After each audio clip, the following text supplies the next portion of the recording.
छत्तीसगढ़ में बीजेपी और मध्य प्रदेश में कांग्रेस ने जारी किया घोषणा पत्र। कांग्रेस ने किया हर गांव में गौशाला बनाने का वादा। छत्तीसगढ़ के राजनंदन गांव के गुरुद्वारे में माथा टेकने पहुंचे राहुल गांधी। राहुल के छत्तीसगढ़ दौरे का आज आखिरी दिन। आज शाम खत्म हो जाएगा प्रचार। जम्मू कश्मीर के पुलवामा में सुरक्षा बलों ने 2 आतंकियों को किया ढेर। आतंकियों से भारी मात्रा में हथियार भी बरामद। टीपू सुल्तान की जयंती को लेकर कर्नाटक में विवाद जारी। जयंती का विरोध कर रहे कई बीजेपी कार्यकर्ता गिरफ्तार। बीजेपी के साथ गठबंधन को लेकर रामदास अठवाले का बयान। कहा, जब तक सरकार तब तक हूं बीजेपी के साथ। हवा का रुख देखकर लेता हूं फैसला। और सीबीआई के दफ्तर में श्री श्री का आर्ट ऑफ लिविंग कार्यक्रम शुरू। विवाद के बीच तनाव दूर करने के लिए सीबीआई को श्री श्री का सहारा।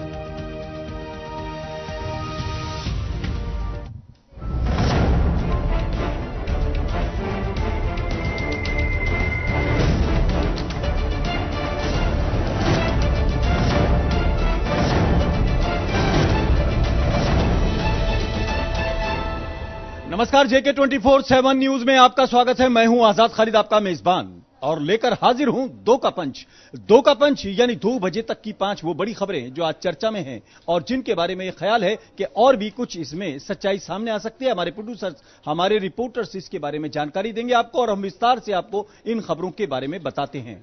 आज जिन 5 खबरों को लेकर हम हाजिर हैं उसमें सबसे पहले हम बात करेंगे छत्तीसगढ़ के अंदर बीजेपी और कांग्रेस ने अपनी ताकत झोंक दी। हालांकि कुछ और दल भी है जो कि इनकी ताकत में कहीं ना कहीं पंक्चर करने की कोशिश करेंगे, उसकी भी चर्चा करेंगे हम। लेकिन उसके अलावा हमारे पास एक और खबर है कि अब सीबीआई जो है वो अपनी ट्रेनिंग के अलावा अब श्री श्री की शरण में भी जाना चाहती है, यानी एक ट्रेंड ऑफिसर को अब धर्मगुरुओं का भी सहारा रहेगा। इस पर हम चर्चा करेंगे। इसके अलावा हमारे पास एक और खबर है, टीपू सुल्तान की जयंती को लेकर एक बार फिर विवाद होने लगा है और बीजेपी इसका विरोध कर रही है। इसके अलावा हमारे पास एक और खबर है, सिग्नेचर ब्रिज को जहां विकास की दौड़ में अग्रणी माना जा रहा है, वहां पर सेल्फी लेने की अगर देखें तो होड़ मची हुई है। लोग अपनी जिंदगियों को दांव पर लगा रहे हैं। इस पर भी हम चर्चा करेंगे। और इसके अलावा हमारे पास पुलवामा की यह खबर है जहां मुठभेड़ में 2 आतंकियों को ढेर किया गया, यानी लगातार सुरक्षा बल आतंकियों के साथ उसी भाषा में बात कर रहे हैं जिस भाषा में वो बात करना चाहते हैं। बातचीत के बजाय, बोली के बजाय अब गोली से बात हो रही है। लेकिन सबसे पहले आज की 2 के पंच में हम आपको ले चलते हैं छत्तीसगढ़, जहां कांग्रेस और बीजेपी दोनों अपने अपने घोषणा पत्र जारी कर चुके हैं। कांग्रेस ने भी अपनी तरफ से कई लुभावने वादे किए हैं। नवदीप छाबड़ा हमारे साथ रहेंगे, सीनियर प्रोड्यूसर हमारे साथ, इस पर जानकारी हम लेंगे। जिस तरह से घोषणाएं की गई हैं, संकल्प पत्र है और भी तमाम चीजें, नाम बदल बदल कर घोषणाएं की जाती हैं। क्या कहते हैं इसको, एक मार्केटिंग का स्ट्रेटजी है, क्योंकि अब कांग्रेस भी उसी राह पे जा रही है कि हम कह रहे हैं सब जगह हम गौशाला बनाएंगे। कांग्रेस कह रही है ये, तो क्या लगता है घोषणा पत्र को कैसे देखा है? वोटर्स को लुभाने की कोशिश की जा रही है?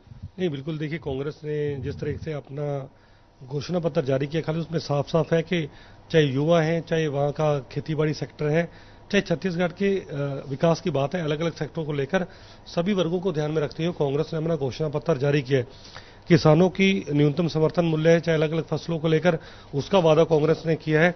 किसानों का कर्जा माफ का वादा किया है। जो युवा बेरोजगार हैं उनके लिए 10,000 रुपए तक का भत्ता देने का वादा किया। हालांकि अगर अतीत में देखें तो इससे पहले यही सेम जो वादे थे वो पंजाब के अंदर कल किए गए थे, लेकिन जहां तक मैं पंजाब से ताल्लुक रखता हूं वहां पर इन्हीं वादों को लेकर कांग्रेस की बहुत ज्यादा किरकिरी हुई थी, क्योंकि वहां पर ना तो किसानों का जो कर्ज माफी था उसके लिए बकायदा 2 बार एक विजुअल भी देखे, पोस्टर लगे थे, उसमें लिस्ट लगी थी, किसी का 8 रुपए माफ हुए, किसी के 15 रुपए माफ हुए। तो ये भी क्या मजाक तौर, जो एक तरह से कहते हैं हम घोषणा पत्र, यानी जो है वो कहीं ना कहीं वादों का पिटारा तो होता है, लेकिन जब उनको पूरा करने का नंबर आता है तो अक्सर सरकारें फेल होती नजर आई है। नहीं, बिल्कुल। देखिए, सबसे बड़ी बात तो ये है कि अगर आपने इतने वादे किए हैं तो वो पैसा कहां से आएगा? कोई भी पार्टी किसी भी तरीके से अपनी घोषणा पत्र में ये वादा नहीं करती कि हम अगर राज्य को किसी भी क्षेत्र में आगे ले जाना चाहे क्षेत्र की जीडीपी जैसे बढ़ेगी वो कैसे बढ़ेगी, और जो वादे किए गए हैं उनको पूर्ति के लिए वो फंड कैसे आएगा, चाहे उसके लिए कर्जा लिया जाएगा या केंद्र से लिया जाएगा या फिर किसी बाहरी बैंक से लिया जाएगा। सबसे बड़ा तो यही है कि उस राज्य के, दिल्ली में भी देखा होगा बिजली हाफ और पानी माफ, इस तरह से देखा जाएगा। बीजेपी ने भी वादे किए। हमारे पास शिव शंकर पांडे जुड़ गए, एक सेकंड में आपको रोकना चाहूंगा। शिव शंकर पांडे हमारे साथ जुड़ गए। छत्तीसगढ़ से जिस तरह से वहां चुनावी गर्मी बढ़ी हुई है, टेम्परेचर जो है राजनीतिक बढ़ा हुआ है, अब घोषणाओं की बारी आ चुकी है, कैसे देखते हैं? क्योंकि बीजेपी लगातार, आप जैसे बता रहे थे, कल भी कि तीसरा टर्म है, तो अब जो वादे किए गए हैं या जिसे कहते हैं लुभावने वादे, पिछले कितने पूरे हो गए हैं? जनता में क्या एक तरह से रिएक्शन आप देखते हैं?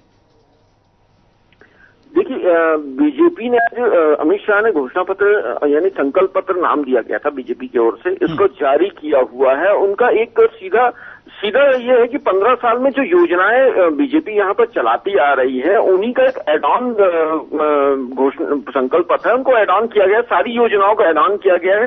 जो योजनाएं पर किसानों के लिए थी, महिलाओं के लिए थी, युवाओं के लिए थी, छात्रों के लिए थी, आदिवासियों के लिए थी, जितनी भी योजनाएं पहले से चल रही थी उनको एड ऑन किया गया है, उनको और आगे बढ़ाया जा रहा है। जैसे कि एक नोनी सुरक्षा योजना दी जाती थी, 1 लाख रुपए उसको।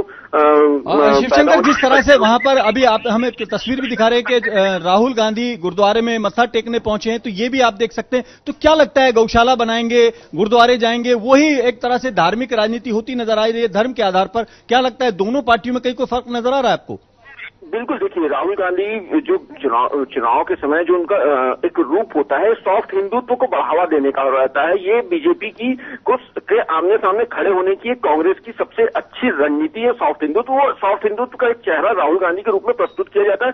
उसी को गुजरात में भी आजमाया गया था, उसी को कर्नाटक में आजमाया गया था, और अब छत्तीसगढ़ और मध्य प्रदेश, राजस्थान में भी अपनाया जा रहा है। शिवशंकर, मैं आपको थोड़ा रोकना चाहूंगा, आप बने रहे हमारे साथ, और नवदीप छाबड़ा आप भी बने रहे। जरा देखते हैं राहुल गांधी और अमित शाह दोनों क्या कह रहे हैं, जरा उनकी बात भी सुन लेते हैं। छत्तीसगढ़ में भारतीय जनता पार्टी की सरकार और उसके 15 साल एक दृष्टि से देश के लोकतांत्रिक इतिहास में कल्याण राज्य कैसे बन सकता है, इसका एक सबसे अच्छा उदाहरण है। श्री रमन सिंह जी मुख्यमंत्री बने और 15 साल से छत्तीसगढ़ विकास के रास्ते पर अग्रसर हुआ। छत्तीसगढ़ में सबसे बड़ी उपलब्धि अगर रमन सिंह सरकार की है तो नक्सलवाद पर रमन सिंह सरकार ने नकेल कसने का काम किया है। लगभग छत्तीसगढ़ को नक्सलवाद से मुक्त कराने का काम किया। वो आपको नहीं मिलता, आपसे छीना जाता है और हिंदुस्तान के और छत्तीसगढ़ के सबसे अमीर लोगों को दिया जाता है।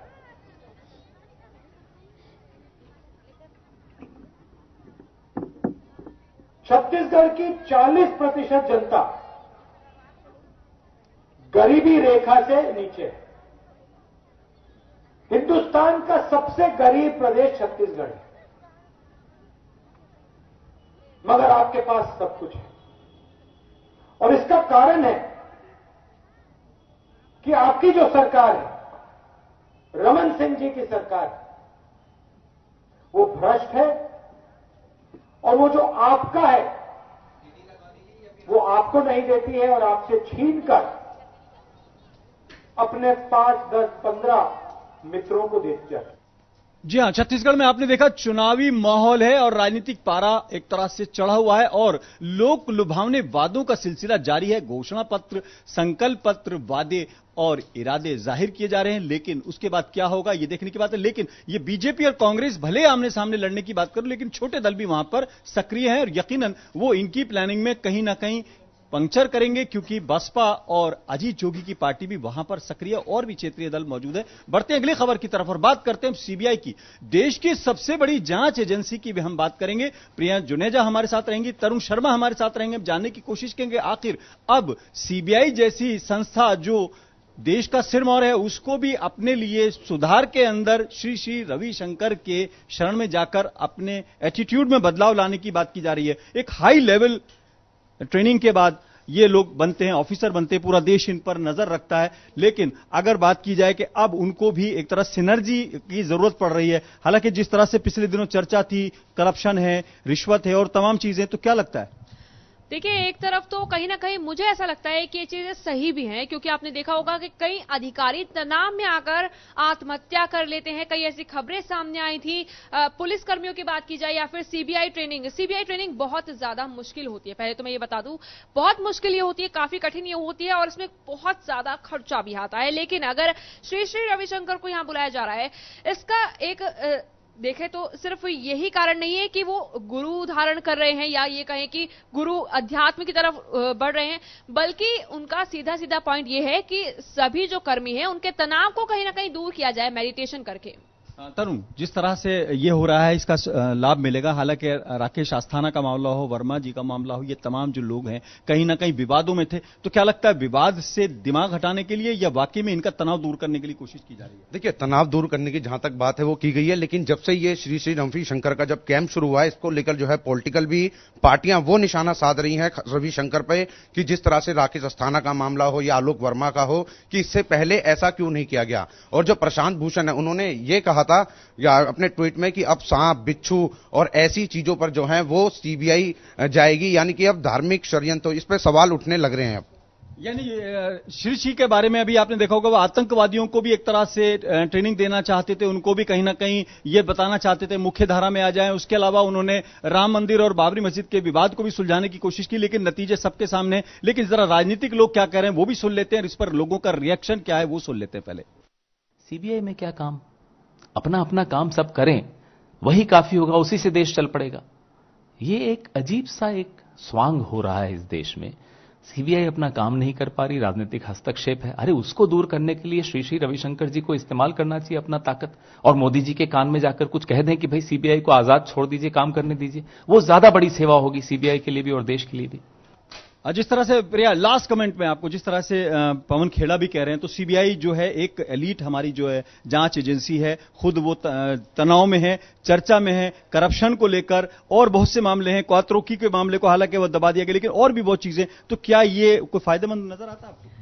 हो सकता है फायदेमंद, लेकिन सवाल तो उठ ही रहे हैं, क्योंकि इतना बड़ा मामला, बड़ी जांच एजेंसी, जब स्पेशल डायरेक्टर और डायरेक्टर के बीच विवाद सामने आए थे, उसके बाद से ही जिस तरह सीबीआई घेरे में आ गई है या कई सवालों में आ गई, अब कहीं ना कहीं सीबीआई अपने आप को बचाने की भी कोशिश कर रही है। ये भी एक बड़ी बात उठ सकती है, क्योंकि सीबीआई जिस तरह से तनाव दूर करने की बात कर रही है, तो कहीं ना कहीं उस मुद्दे से साइड हटती हुई, किनारा करती हुई भी नजर आ रही है। बहरहाल उम्मीद की जा सकती है। बहुत बहुत शुक्रिया तरुण शर्मा और प्रिया जुनेजा। सीबीआई सुधरेगी, उसका तनाव दूर होगा और लोगों को अच्छे नतीजे आएंगे, ऐसी उम्मीद की जा सकती है और इसको पॉजिटिवली देखा जा सकता है। बढ़ते हैं अगली खबर की तरफ और बात करते हैं शेरे मैसूर की, जिनके बारे में कहा जाता है जब अंग्रेजों ने फतह कर लिया और उन्होंने देख लिया कि अब टीपू सुल्तान इस दुनिया में नहीं रहे, तो उन्होंने कहा था कि अब भारत हमारे कब्जे में आ चुका है, भारत के लिए जीतना हमारे लिए आसान होगा, ऐसा इतिहासकार बताते हैं। इतिहास की कई किताबों में ऐसा लिखा गया, लेकिन अब उसी टीपू सुल्तान को लेकर विवाद है। अशफाक गौर हमारे साथ रहेंगे, हम जानने की कोशिश करेंगे कि टीपू सुल्तान की जयंती,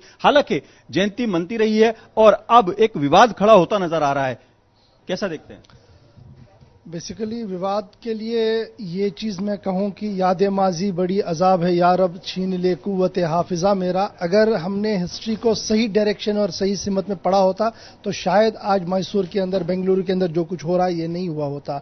क्योंकि जब आप सही तरीके से हिस्ट्री को पढ़ेंगे, मुख्तलिफ एंगल से पढ़ेंगे और एक स्पेसिफिक थॉट को लेकर नहीं पढ़ेंगे, तो आपको पता लगेगा कि टीपू सुल्तान का काम भी कुछ न कुछ इतना अच्छा भी रहा है। जैसे आपने खुद भी कहा कि अंग्रेजों के खिलाफ उनका लड़ना और उसके साथ साथ जो शासन उनका रहा है। एक मैं अभी जस्टिस काटजू साहब का एक बड़ा लेख भी आज छपकर आया है, जिसमें उन्होंने ये कहा है कि 156 से ज्यादा हिंदू टेम्पल्स को मंथली फंडिंग और उनको बनाने का काम जो वो टीपू सुल्तान के टेन्योर में ही मुकम्मल हुआ था। उसके साथ साथ उनके जो प्राइम मिनिस्टर हुआ होते थे वो भी हिंदू माइनॉरिटी कम्युनिटी से थे। उसके साथ साथ जो कमांडर इन चीफ थे कृष्णा राव, वो भी हिंदू माइनॉरिटी कम्युनिटी से थे। जो लेबल लगाने की कोशिश उनके साथ हो रही है, शायद वो इतिहास का हिस्सा है। इससे जुड़ा हुआ एक सवाल और मैं पूछना चाहता हूं। अभी बहुत सी चर्चाएं हैं, बहुत से सवालात हैं, बहुत सी बातें हैं। नीरव मोदी को लेकर ढूंढ रहे हैं, विजय माल्या भाग चुके हैं, वो एक तरह से बड़ा सवाल है और कई बड़े सवाल है देश के सामने, कई चीजें हैं। लेकिन अब आप टीपू सुल्तान पे हम लोग चर्चा कर रहे हैं। हम चर्चा कर रहे हैं कि मुजफ्फरनगर का नाम बदल दिया जाएगा, अहमदाबाद का नाम बदल दिया जाएगा,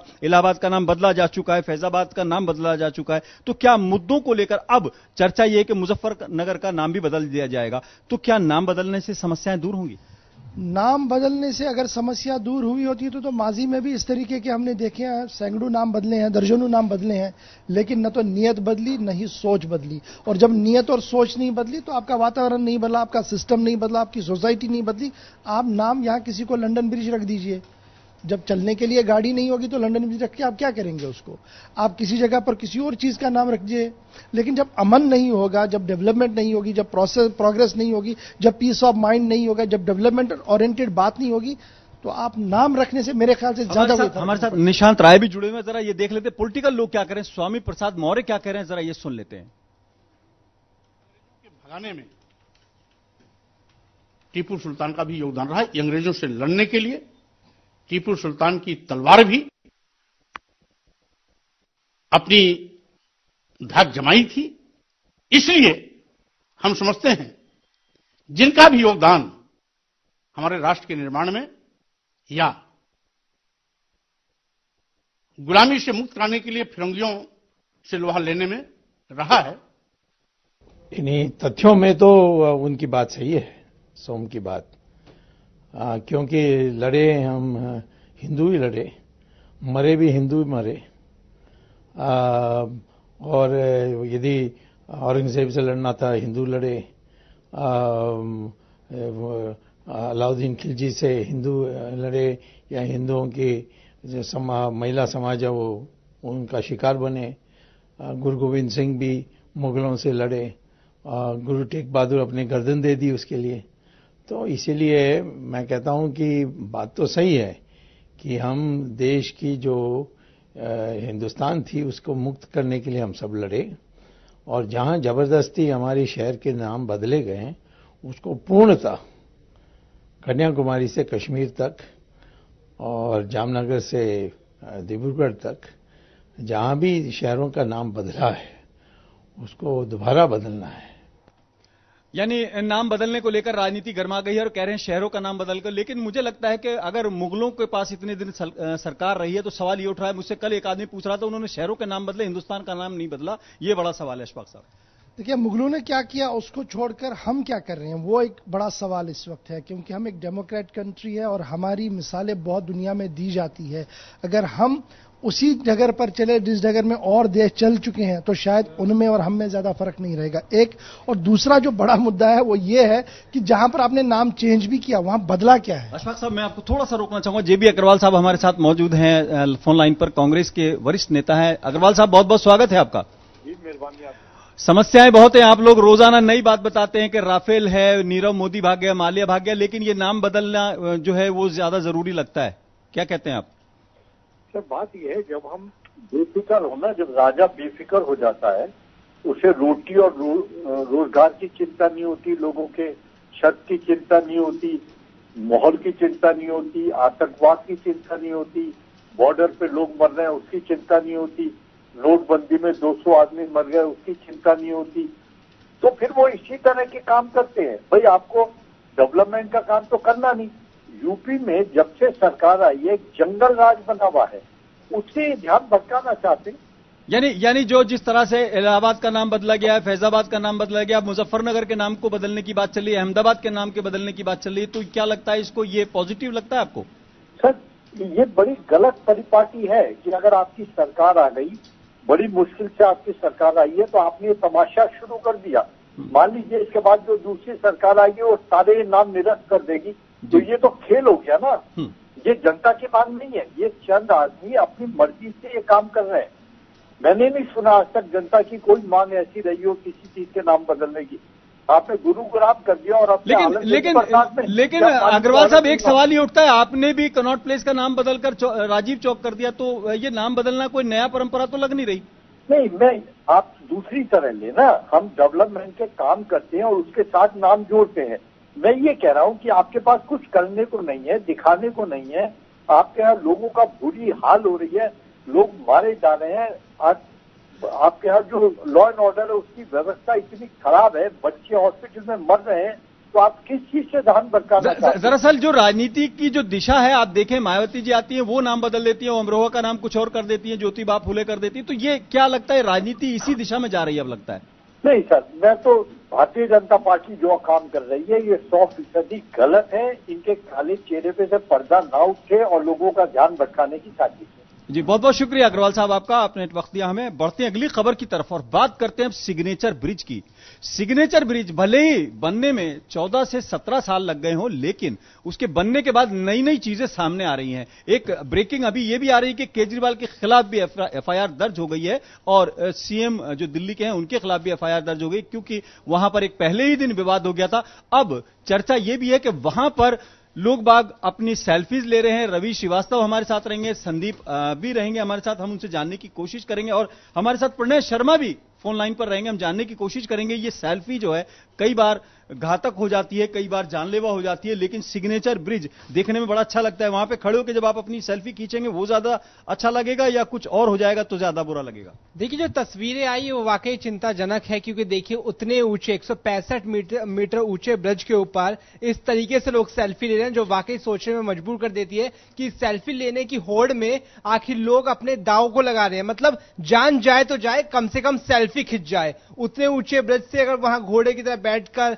खड़े होकर गाड़ियों को ट्रैफिक जाम हो जा रहा है, कहीं ना कहीं सोचने में मजबूर करता है कि आखिर सेल्फी का युग जानलेवा साबित होने के बाद भी लोगों को समझ क्यों नहीं आता। सवाल यह भी है कि जिस सिग्नेचर ब्रिज के उद्घाटन के लिए लड़ाई हुई थी, आज उसकी ना सुरक्षा की कोई इंतजाम है, ना ही सफाई की कोई इंतजाम है। कूड़े का ढेर वहां लगा हुआ है, लेकिन किसी को कोई फिक्र नहीं है। यानी लोग अपनी जिंदगी को दांव पर लगा रहे हैं। प्रणय शर्मा भी हमारे साथ रहेंगे, उनसे हम जानने की कोशिश करें क्या दिल्ली पुलिस कुछ इस तरह ध्यान दे रही है या इसके लिए सुरक्षा के लिए खास तौर से इस पर किसी की नजर गई है कि नहीं गई है? देखिए फिलहाल आजाद जी दिल्ली पुलिस के ज्ञान में आया है उनके, और इस पूरे मामले को लेकर, क्योंकि इसमें कई एजेंसियां भी इन्वॉल्व हैं, उन्हें उनसे बातचीत की जाएगी। लेकिन सबसे बड़ा सवाल यही है कि आखिर दिल्ली की जनता इस तरह से अपनी जान जोखिम में क्यों डाल रही है। दूसरा बड़ा सवाल आजाद जी यहाँ पर ये उठता है कि दिल्ली में ही नहीं बल्कि अगर हम देश करें तो उसमें एक अलग अब पहचान सिग्नेचर रखता है। आप ये देखें, अभी जो है आपके मुंबई के महाराष्ट्र के सीएम की वाइफ का भी एक ऐसा फोटो वायरल हुआ था, जो बिल्कुल वहां पर डॉक पर बैठकर उस पे सी में फोटो खिंचवा रही थी। वो भी तो क्या लगता है कि लोग अवेयर ज्यादा नहीं है या अपनी जान को ज्यादा दांव पर लगाने का उनको शौक हो गया, क्रेजी हो गए? देखिए सेल्फी क्रेज में लोगों ने जान गंवाई है, ये हमने और आपने कई बारी देखा है, अलग अलग घटनाओं में सामने आया है।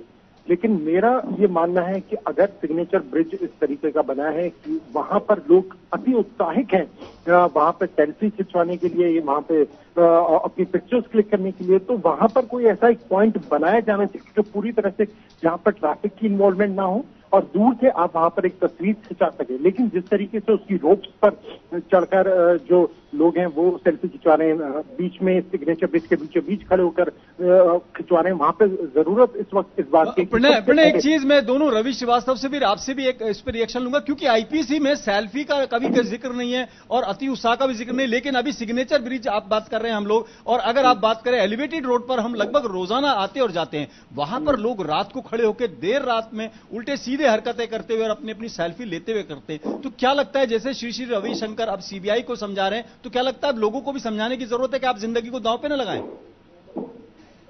बिल्कुल, इसमें कोई दोहराई नहीं है। और यहाँ पर सबसे दुख की बात ये होती है कि देश के अंदर अगर आपको हेलमेट पहनने का रूल बनाना है तो आपको उसके लिए चालान लगाना होगा, जबकि हेलमेट हमारी अपनी सुरक्षा के लिए है, फिर चाहे वो जो खुद ड्राइव कर रहा हो वो व्यक्ति हो या जो बाइक में पीछे बैठता है वो व्यक्ति हो। लेकिन इसे दुर्भाग्य कहेंगे कि यहाँ पर बहुत बड़ी बात आपने कही है। यकीनन अगर देखा जाए आज समाज का बहुत बड़ा आईना दिखाया रवि श्रीवास्तव। अगर एक ऐसी सोसाइटी में हम रह रहे हैं जहां पर आपकी सुरक्षा को करने के लिए कानून बनाना पड़ता हो कि आप अगर बाइक चलाते हैं तो हेलमेट लगाइए, सीट बेल्ट लगाइए, तो क्या लगता है सोसाइटी को बदलने की जरूरत है? देखिए बिल्कुल, कहीं ना कहीं इसमें दो राय नहीं कि इसमें लोगों की गलती है। उतने खतरनाक स्टंट, उतने खतरनाक पॉइंट पे आप सेल्फी ले रहे हैं, इसमें आप जान को जोखिम में डालने पर इस बात को भी नहीं निकाला जा सकता कि उसमें जब 153 फीट पे खुद सेल्फी पॉइंट दे रखा है जिसके लिए बकायदा लिफ्ट ले जानी है, वो लिफ्ट अभी चालू नहीं, उससे पहले उद्घाटन कर दिया जाना और लोगों को दिशा निर्देश नहीं दिया जाना, कहीं ना कहीं सुरक्षा के कोई इंतजाम नहीं इतने बड़े उस पे, तो सवाल सरकार से भी होते हैं। यानी आपका कहना है जस राजा तस प्रजा, तस प्रजा जस राजा, ऐसा आपका कहना हमें लगता है। सोसाइटी से ही लोग निकलते हैं, उन्हीं लोगों के बीच में हम लोग रहते हैं। बढ़ते अगली खबर की तरफ और बात करते हैं पुलवामा की, जहां पर एक एनकाउंटर हुआ है, 2 आतंकवादियों को ढेर किया गया है। यानी सुरक्षा बलों ने बोली ना समझने वाले लोगों से उसी गोली में बात की है जिस गोली को लेकर वो आतंक के रास्ते पर चले थे। हमारे साथ सनम एजाज रहेंगे श्रीनगर से, उनसे हम जानकारी लेंगे। लेकिन पुलवामा के अंदर हुई इस वारदात के बाद लगता यही है कि अब आतंक को बर्दाश्त न करने के लिए सुरक्षा बलों ने कमर कस ली है और एक तरह से बिल्कुल जीरो टॉलरेंस कहना चाहिए उस पर शायद अमल पैरा, क्योंकि लगभग कई दिन से लगातार आप देख रहे हैं जिस तरीके से आतंक को कुचलने के लिए सुरक्षा बलों ने कमर कसी हुई है। सनम एजाज से हम जानकारी लेंगे कि लेटेस्ट वहां पर उनके पास क्या जानकारी है, एनकाउंटर के बाद अब क्या हालात हैं और जिस तरह से सर्च ऑपरेशंस वगैरह चलाए जाते हैं उसको किस तरह से चलाया जा रहा है, ये हम जानने की कोशिश करेंगे। लेकिन हम आपको जानकारी दे दें कि श्रीनगर में जो है जम्मू कश्मीर से पुलवामा में सुरक्षा बलों ने 2 आतंकियों को मार गिराया है। उसमें एक मुनीर का नाम सामने आ रहा है, एक और ऐसा आतंकवादी है जो कहीं ना कहीं उस रास्ते पर चला गया था जो डिस्ट्रक्शन का रास्ता था, लेकिन सुरक्षा बलों से मुठभेड़ में दोनों ढेर कर दिए गए हैं। सनम एजाज से हम जानकारी लेंगे कि वहां पर क्या उनके पास जानकारी, लेकिन यह बड़ा डेवलपमेंट एक तरह से वहां से आ रहा है कि आतंक को कुचलने के लिए सुरक्षा बलों ने पूरी तरह से अपनी बल का इस्तेमाल करते हुए दोनों को ढेर कर दिया है। लगता है हमारा संपर्क नहीं हो पा रहा है, लगता है सनम एजाज से कोशिश हमने की लेकिन नहीं हो पाई। आपको बता दें कि वहां पर एनकाउंटर हुआ, 2 आतंकी मारे गए हैं और 2 के पंच में आज फिलहाल इतना ही। अपने मेजबान आजाद खालिद को इजाजत दें।